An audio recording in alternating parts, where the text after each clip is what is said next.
Hey guys, so this time I want to talk to about integrating into integrating the shadow.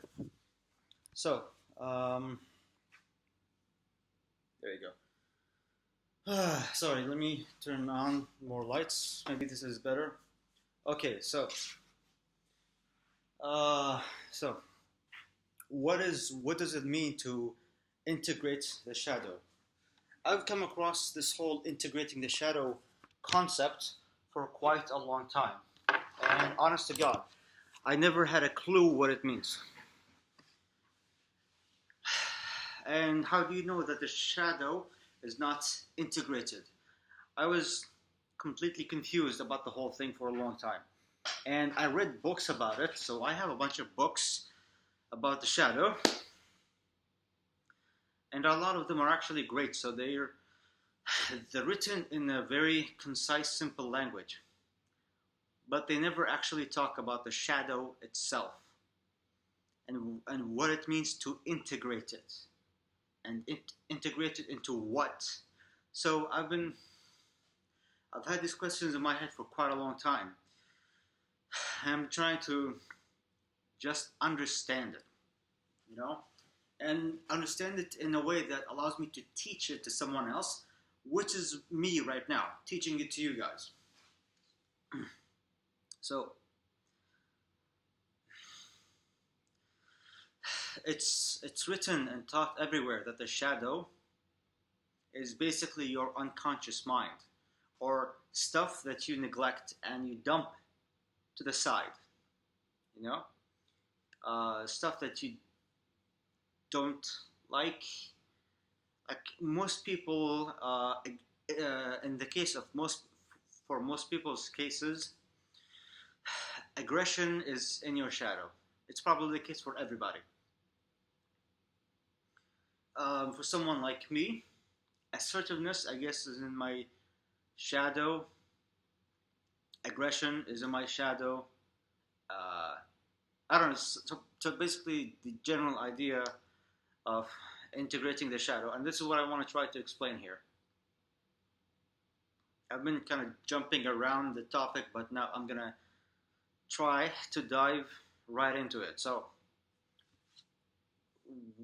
to integrating the shadow means that okay, let's say specifically integrating aggression, because shadow is more general. I want to use a more concrete example, which is aggression.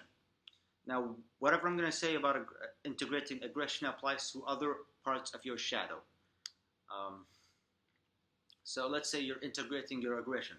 What does it mean to have your aggression integrated? Well, it means that your aggression, well, it's integrated into your whole, into the whole of you, the whole of your being, right? Um, and that means that it doesn't run rampant. It doesn't make decisions on its own behalf. It follows your command. You are the one who makes the decisions, not your aggression. So how that plays out in reality is that if you're in a position where someone is starting a fight with you, and so obviously that is the call of aggression. That situation is demanding.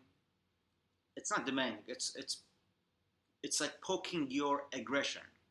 If you get angry and lose control, that means that your aggression isn't properly integrated, right? If what happens instead is that you stay in control and you are as aggressive as is absolutely required, no more and no less. To be able to do that, that would mean that you are in control of how much aggression comes out of you, right? You decide exactly how much aggression you put out there, right? When it comes out and when it goes back in. That's what it means to have your aggression integrated. It's part of your skill set. It's part of your tool belt. You decide how it does things. You decide. It's kind of like a gun, or let's say it's a knife. You hold it, you move it, you control it, and you decide exactly what it cuts and when it stops cutting and goes back in your tool belt, right? You being in control of it, that's what it means to have your aggression integrated.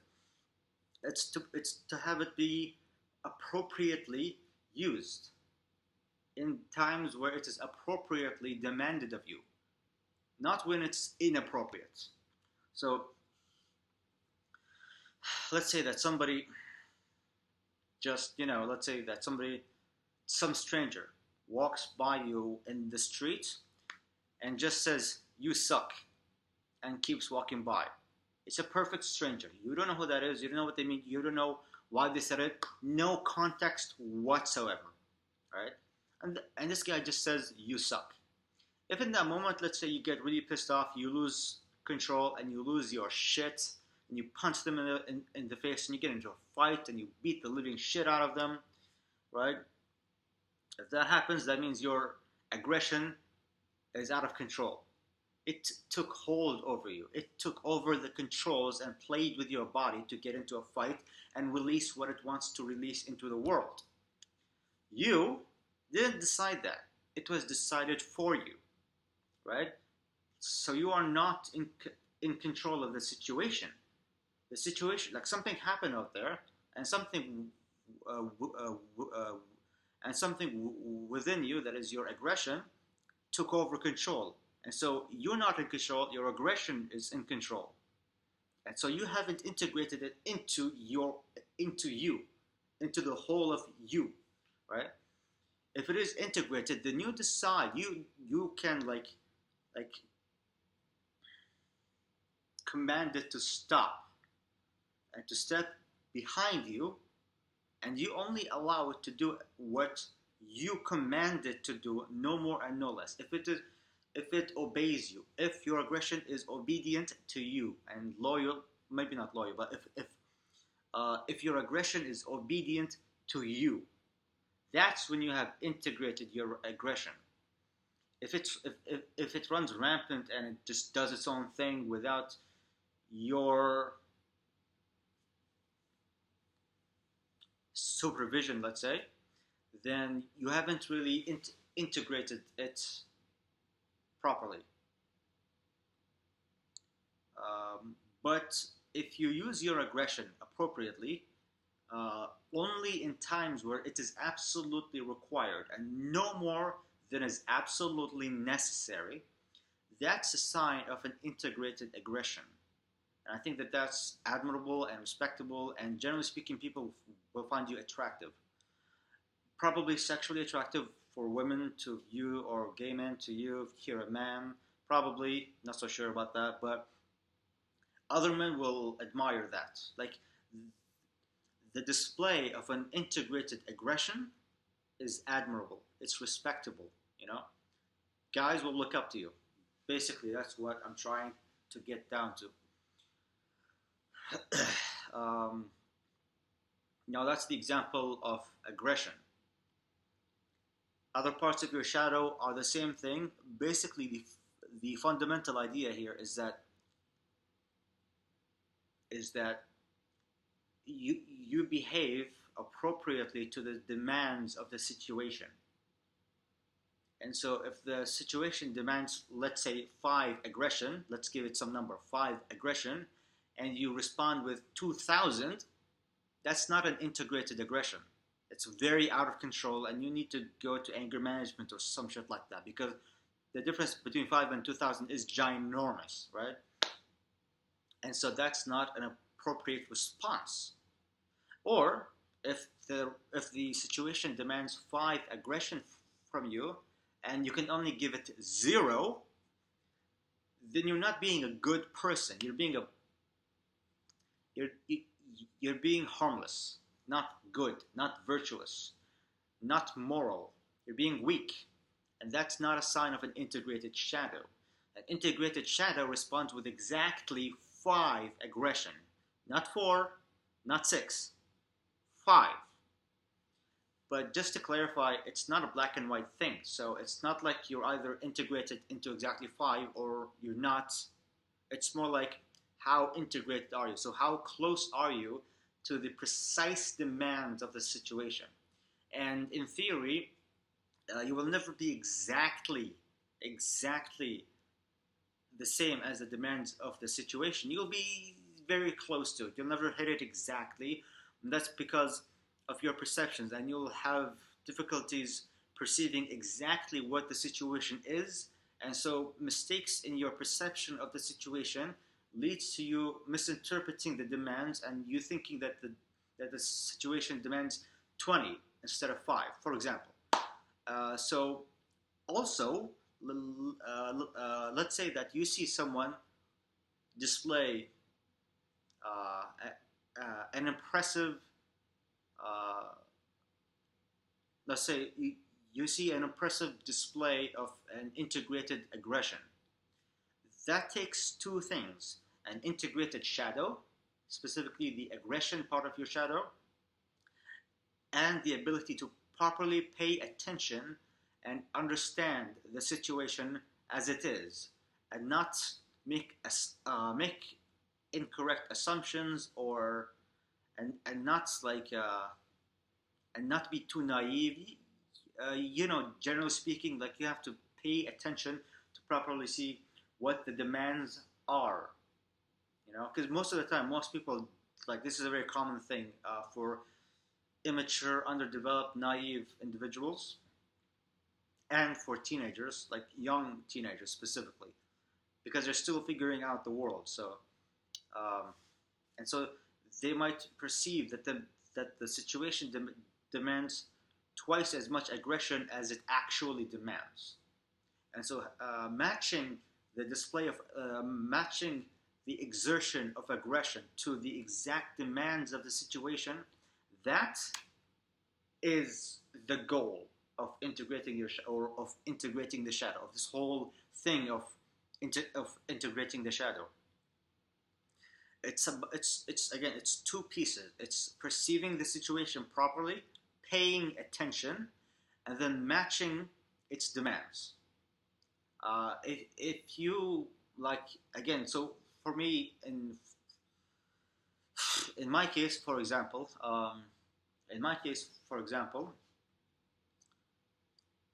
in most of my life, if the situation demands, let's say, 20 aggression, I tend to give it 5 or something like that, and think that I'm being a good person because I'm not doing more aggression than I have to. That's bullshit. 20 is the demand. 20 is the meat. Yeah, or the exertion. Uh, and so after I decided not to do that anymore, but instead to opt for matching the demands of the environment as appropriately as I can and as fairly as I can, I had a lot of difficulty actually matching it because I got used to doing less. And so difficulty matching it, that is the result or the symptom of a disintegrated shadow, of an unintegrated aggression, you know? And so trying to match it and not go overboard, that is what is how you integrate your aggression, you know? So basically, bottom line is an integrated shadow is when you're able to exactly meet the demands of the situation. No more, no less. And that happens because you, the observer, the consciousness, you are in control, not your psychological component, not your psyche components, not like your aggression, your addictions, none of those things. They are not in control. You are. And that's what it means to integrate them. Let's say your sexual desires. If they run rampant and you can't control your addictions, then you haven't integrated sexuality into your life, which is hard, but that's what that that's what that means. Uh, it's so, and part of it also is that, let's say that uh, you've properly integrated your aggression. This also means that in times where aggression is not demanded of you, you can be completely not aggressive, non-aggressive, completely.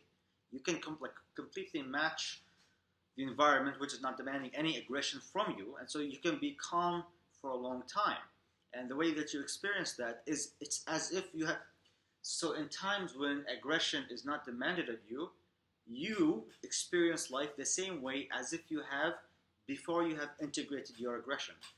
And so integrating the aggression, it doesn't change how you feel and how you experience life if aggression is not demanded of you in the moment.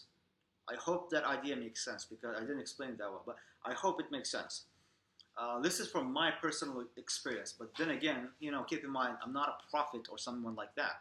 I'm just a normal person trying to do my stuff, trying to do my part as best as I can. And this is my understanding from my experience that this is what it feels like to integrate part of your shadow. Um, and I guess part of my shadow. Maybe this is correct. I'm not sure, but I'll say it anyway. Uh, part of my shadow also is a social life, right? So I don't know, like emotional needs from having friends, something like that, going out with friends. I don't exactly know, but social life. It's very general because I don't understand it that well. It's very it's it's very vague because I don't understand it that well. But my social life isn't properly integrated. It's way like in the center of my shadow. It's not properly integrated at all. And the way that that used to come out in my life is that let's say I come across I meet some girl and she's friendly, she's nice, she likes me. Let's say that she likes that I'm smart, something like that. She compliments something about me because my social life is not properly integrated. The way that that comes out is that I go overboard and I fall in love with her, and I think she's in love with me. So that's what I believe, but that's not the reality. But that's what I think. That's what I think I'm seeing, and that's part of a not integrated shadow. Uh, and that also means that also like another way that that comes out is let's say I text her way too much. I become completely obsessive, and that the slightest thing that's positive that she does towards me, I take that as a sign of love and passion. Like I take that way overboard. And at the same time, if if I text her and she doesn't respond immediately, my mind goes haywire. I start to think crazy thoughts. Oh my god, she hates me. Oh my god, I'm a miserable piece of shit that everybody hates. Oh my god, she's just trying to pretend that she likes me because she feels pity for me, and shit like that. Those are all like I'm not properly meeting the demands of the situation. The situation demands for me to think that she's a nice person and she thinks I'm smart. It's just that. It's not that she's in love with me and she's too shy to say it. It's none of that. Okay, because that's not the reality of the situation. But because I haven't integrated that part of my shadow properly, I can't. First of all, I can't even perceive the situation properly, and second of all, whatever I perceive, I go overboard or I go too little. But in my social life, I tend to go overboard, um, and so that's another symptom of a disintegrated shadow, or yeah, of not having your shadow integrated. Um, and so the way that so I've been trying to integrate my shadow and try to understand what that means simultaneously, and I've discovered that. Okay, so before I jump into that, um, um,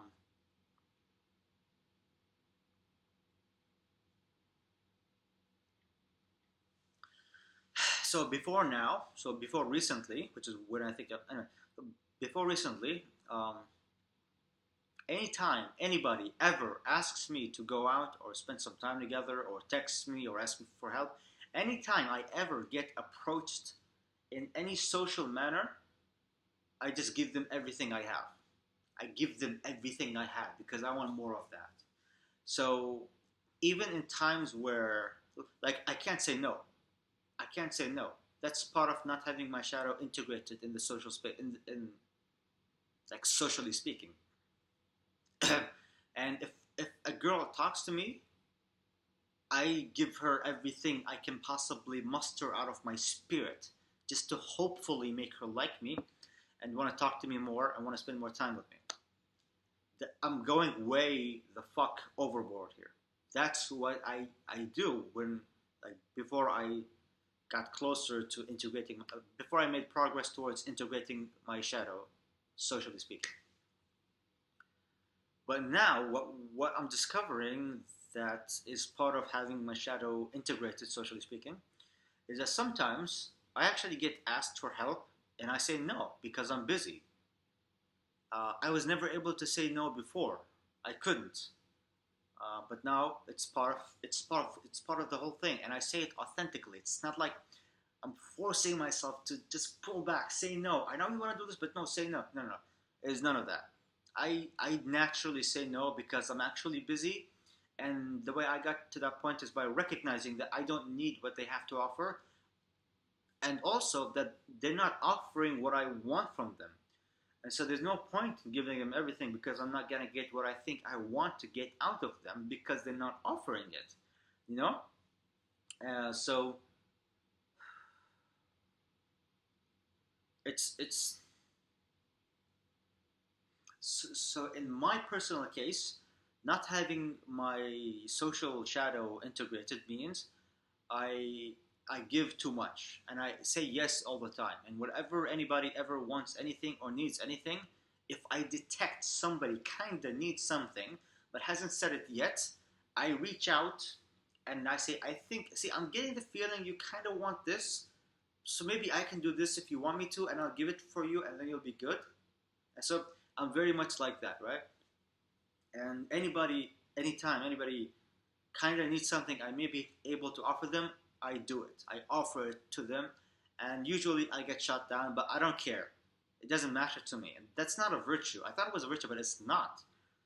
It really isn't. I'm just like I'm selling myself cheaply, you know, um, and that's one way not having your shadow integrated may look like.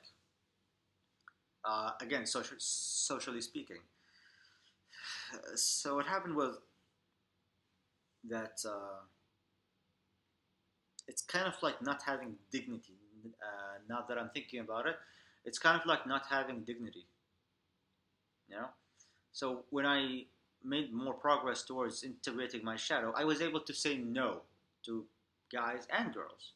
I was able to say, "Look, I'm busy this week. How about next time?" But I can't be sure about next time. So I'll tell you what. I'll let you know. Actually, ask me again next week, and I think I'll be able to tell you. So I became a lot more assertive, and I became more like I know what the situation demands. I know what opportunities there are in the situation. I know what I probably can and cannot get, and I know what I want, and so I know what to do. And so it's much more things are a lot more clear. And if like in the past, if scenario A, some scenario happens, I might think that now I have the opportunity to meet the woman of my dreams and maybe get married. Like that possibility is real in my head. But now I'm a lot more realistic. I actually understand the situation, which is that she's just a woman. I'm gonna meet many women in my life, and she's just gonna. She just said hi and smiled. That doesn't mean that she wants to marry me, you know. So I understand the demands of the situation better, and I can meet them better and not go overboard and give them everything, you know. Again, that's part of integrating the shadow. And recently, like I've made like major strides in that direction. Like I can actually, yeah, that's the idea here. Um,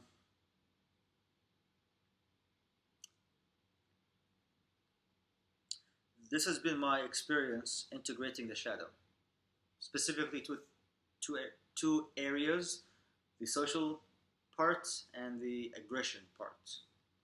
So now that I've integrated my aggression a bit more, I I can meet the like in times where I should be aggressive, but not angry and screaming and stuff, just like some degrees of aggression. I meet them. In the past I used to think that doing what I'm doing now would cause problems. People would think, "Why are you angry all the time?" Stuff like that. "Why are you doing this? I'm just trying to talk to you when you're doing this." I used to think that. I used to think that people are watching me all the time, like a hawk, like hawks. But I learned that that's just not the case. They're not watching me like that. And so, in certain times, I'm currently more aggressive than I used to be, and that's I actually feel like I'm more respected now by pretty much everybody. You know, I feel I have people's attention a lot more than I used to, way more. And my aggression, I'm a bit conscious of when I exert aggression and how much aggression I exert. In the past I thought that if I did the things that I do now, that people will be upset, people will stop talking to me because I'm an aggressive asshole. I thought they would do stuff like that, but none of that is happening. They just respect me more. They listen to me more. And again, to those of you who haven't integrated their aggression and are still the same way I used to be, that's not because they're scared of me. They're not respecting me because they're scared of me. They're not paying attention to me because I might scream at them. No, they're a lot more engaged when I talk. I'm, I'm now I'm now a lot more involved in conversations and talks. And that's not just in one place of my life. That's in the workplace, that's at home, that's with my friends, that's everywhere. That's just everywhere. That's even with my therapists, you know? It's everywhere because it boils down to one thing. I'm meeting the demands of the situation appropriately, more accurately, you know? And bottom line, like fundamentally, that's what it means to integrate the shadow. As far as I understand it, again, just keep that in mind. I don't want to keep saying that, but keep it in mind. The bottom line is, it's about at bottom line, it's about perceiving the situation properly and meeting its demands appropriately. That's it. That's what it means to integrate the shadow. Socially, in terms of aggression, um, in terms of sexuality, in terms of sleep, in terms of habits, whatever other garbage is in your shadow. That's what that means. And when like no, never mind. So yeah, so that's what integrating the shadow means.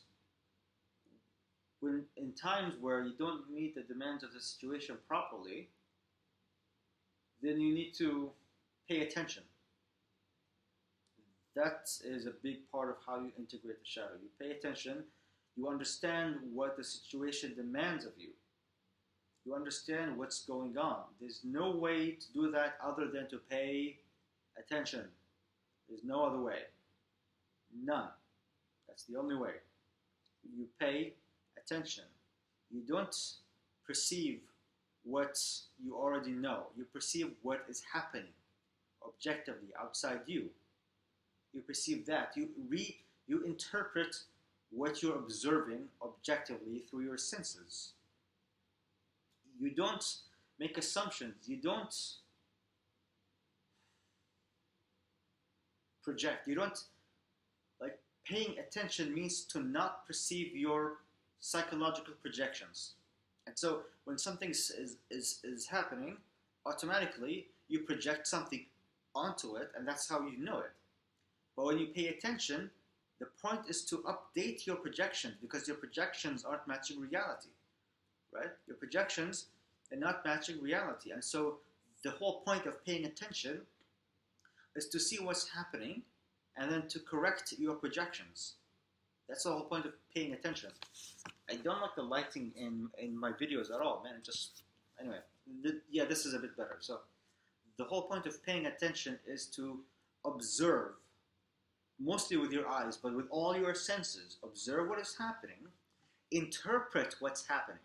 Try to make sense with what's happening as if it's the first time you observe it in your life. And that's when you update your projections.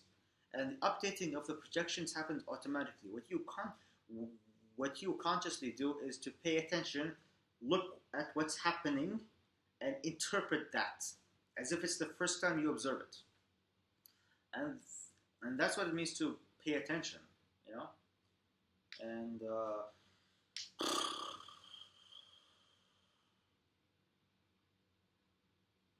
yeah, I was gonna say something like paying attention is a conscious effort, and it's only a conscious effort. It can't be done unconsciously. It's a very conscious, effortful thing, and it's exhausting. That's why you don't do it all the time, because it's exhausting. It costs a lot of energy. I'm getting tired. And so you want like when you pay attention, you can't pay attention to multiple things simultaneously. So you want to identify what you need to perceive more accurately, and you pay attention to that. Okay? Anyway, so I'm getting super fucking tired, and I actually ran out of things to say. Actually, okay, I didn't run out of things to say. I'm done talking about the shadow, and I don't want to ramble meaninglessly for too long. I hope this video wasn't too boring. I try to make my videos not boring. I try to keep them focused, concise, and interesting.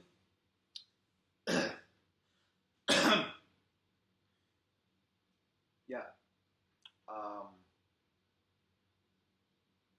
Yeah, I'm just thinking if there's anything really important about the shadow that I need to say that I forgot to talk about. Anyway, thank you for watching. If you've watched to the very end of the video, thank you. That really means a lot. And please comment below saying that you watched to the end of the video. I would really, really love to know how many of my viewers watched to the very end of the video. Because if there's enough people that actually watch to the end of the videos and are actually getting something out of the videos, I will make more videos kind of built and produced this way, where I can talk freely as long as is needed, and not kind of constrict myself to 10 to 15 minutes where the video I think is incomplete. And so I would talk as much as I need to get the full idea across. And I prefer making these kinds of videos a lot more than scripting the video. I hate scripting videos. I hate it so much. It feels unnatural. And I hate watching how much time has passed every second. That causes me a lot of anxiety, and it gets me to lose focus from the topic itself, which results in less in-depth videos. And so I prefer making these videos a lot, but if there's nobody watching them, then I might want to do something different. Because what's the point in talking to myself? So I would really love to know how many of you guys are actually watching to the end of the videos. Please make a comment saying that. And have a good morning, day, afternoon, evening, noon, night, life, week, day. Bye. Bye.